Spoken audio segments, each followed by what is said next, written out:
Shalom saudara penolong Tuhan, puji nama Tuhan, jumpa lagi dengan saya di kesempatan ini. Dan kiranya damai sejahtera daripada Tuhan Yesus senantiasa melimpah bagi kita. Saudara penolong Tuhan, rupanya bukan hanya Alkitab yang menuliskan bahwa tanah atau daerah Palestina itu miliknya Israel. Rupanya itu pun tertulis di dalam Al-Quran. Dan saudara penolong Tuhan, sebelum kita lanjut, mari kita melihat videonya terlebih dahulu. Pasti kalian sudah sering mendengar jika konflik Israel dan Palestina bukanlah konflik agama melainkan konflik militer dan politik. Terlepas dari apa yang melatar belakangi konflik Israel-Palestina, yang jelas kedua negara yang secara tak langsung mewakili dua agama dengan penganut terbesar di dunia itu sama-sama mengklaim bahwa kawasan Masjid Al-Aqsa adalah tempat yang dijanjikan bagi mereka. Namun, untuk membuktikan siapakah pemilik paten tanah Palestina, mari kita mulai dari sejarah bangsa Yahudi terlebih dahulu. Riwayat bangsa Yahudi dapat ditelusuri melalui salah satu putra Nabi Ishak alaihissalam, sekaligus cucu Nabi Ibrahim alaihissalam, yaitu Nabi Yakub alaihissalam. Sebagai seorang utusan Allah, Nabi Yakub adalah nabi yang sangat taat dan tak mengenal kata lelah dalam menyebarkan nilai-nilai ketauhidan. Alhasil, karena ketaatannya itulah Allah lantas memberi gelar atau nama kedua kepada utusannya dengan Israel, sehingga seluruh anak cucu keturunan Nabi Yakub disebut juga dengan Bani Israel.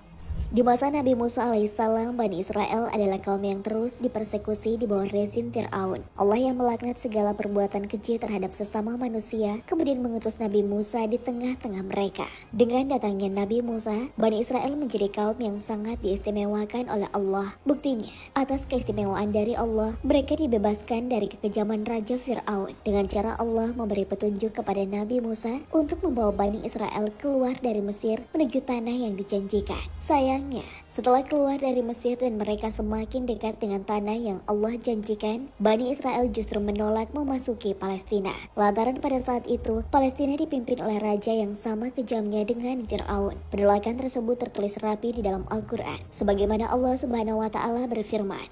Mereka berkata, "Wahai Musa, sampai kapanpun kami tidak akan memasukinya selama mereka masih ada di dalamnya. Karena itu, pergilah kamu bersama Tuhanmu dan berperanglah kamu berdua. Biarlah kami tetap duduk di sini saja." Al-Quran Surah Al-Ma'idah ayat 24.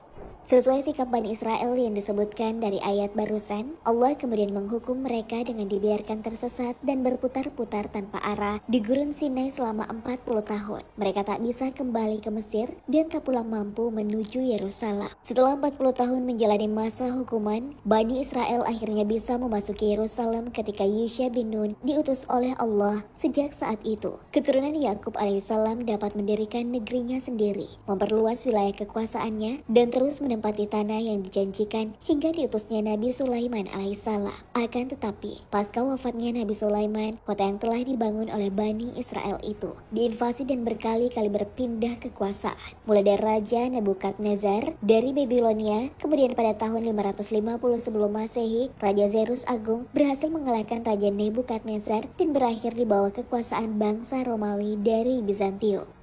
Alhasil, atas peristiwa itu Bani Israel kembali menderita dan tercerai berai. Beberapa di antaranya ada yang memutuskan bermigrasi ke Arab, sehingga mereka yang berpindah ke Arab sempat berjumpa dengan Rasulullah Sallallahu Alaihi Wasallam.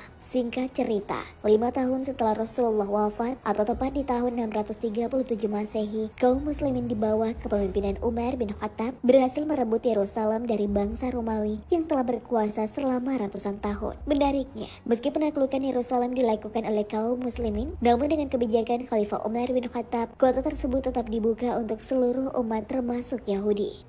Padahal, dalam Al-Quds dokumen dituliskan setelah direbutnya Yerusalem, Uskup Agung Supronius meminta kepada Umar bin Khattab agar tak seorang pun dari bangsa Yahudi menjadi penghuni Yerusalem. Bisa kalian nilai sendiri, keputusan Umar bin Khattab menolak permintaan sang Uskup Agung untuk tidak menerima kaum Yahudi masuk ke Yerusalem adalah keputusan yang harus diingat oleh Zionis Israel saat ini. Apalagi, seorang rabi Yahudi juga pernah menulis tentang masa awal Islam berkuasa di tanah Yerusalem dengan berkata, "Jangan risau wahai putra Lahwi, sang pencipta yang maha mulai menciptakan kerajaan Ismail hanya untuk membebaskan kalian dari kejahatan Bizantium. Selain itu, seorang ahli sejarah gereja Zuria Timur, juga mengungkap perasaannya dengan menulis, Tuhan telah mengirim orang-orang Arab untuk membebaskan kita dari genggaman kaum Bizantium. Kebaikan yang kita peroleh sekarang sungguh bukan hal yang layak diremehkan. Sayangnya, sejak abad ke-20, dengan dalih tanah yang dijanjikan, gerakan Zionis internasional yang didirikan Theodor Herzl datang ke tanah Yerusalem untuk mengambil apa yang telah umat Islam perjuangkan. Parahnya, saat sekarang ini beberapa pihak yang mendukung gerakan Zionis menyebar sebuah propaganda bahwa dalam kitab suci umat muslim, Allah Subhanahu wa Ta'ala menyebut jika Palestina adalah tanah yang dijanjikan untuk kaum umat Nabi Musa.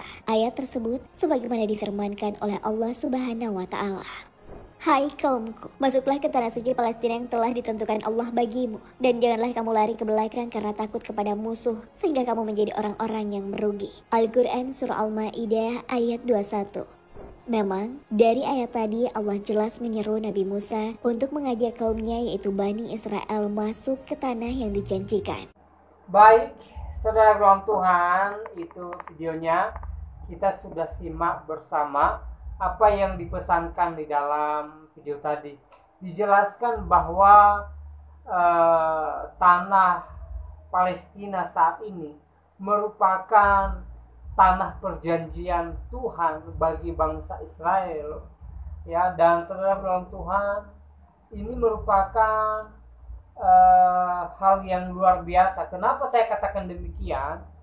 Karena walaupun alur ceritanya beda dengan di Alkitab, tapi tetap saja ada nilai plusnya buat saya, di mana ayat tadi menunjukkan bahwa tanah Kanaan atau tanah perjanjian itu adalah pemberian Tuhan bagi bangsa Israel. Dan ini sesuai dengan Alkitab, saudara Tuhan. Kalau kita melihat juga Alkitab, bahwa tanah Kanaan adalah tanah pemberian Tuhan bagi bangsa Israel, tanah perjanjian bagi mereka. Saudaraku dalam Tuhan, sekali lagi ini sesuai dengan apa yang tercatat di dalam Alkitab. Makanya saya bilang, walaupun alur ceritanya berbeda dengan yang dicatat dalam Alkitab, tetapi ada poin yang boleh kita ambil bahwa tanah Kanaan itu adalah tanah perjanjian dan pemberian Tuhan bagi bangsa Israel. Saudara dalam Tuhan, semoga penjelasan tadi memberikan kita pemahaman baru, memberikan kita pengertian bahwa tanah Palestina saat ini yang dulunya merupakan tanah Kanaan adalah tanah perjanjian Tuhan kepada Abraham, Ishak, dan Yakub, di mana Tuhan menjanjikan tanah itu sebagai milik pusaka daripada keturunan Abraham, dan itu digenapi Tuhan sebagai orang Tuhan. Itu diberikan Tuhan kepada bangsa Israel setelah mereka keluar dari tanah Mesir. Dan setelah keluar Tuhan, saya tidak panjang lebar menyampaikan pesan melalui video ini. Kiranya video ini memberkati kita dan Tuhan Yesus memberkati kita semua. Shalom.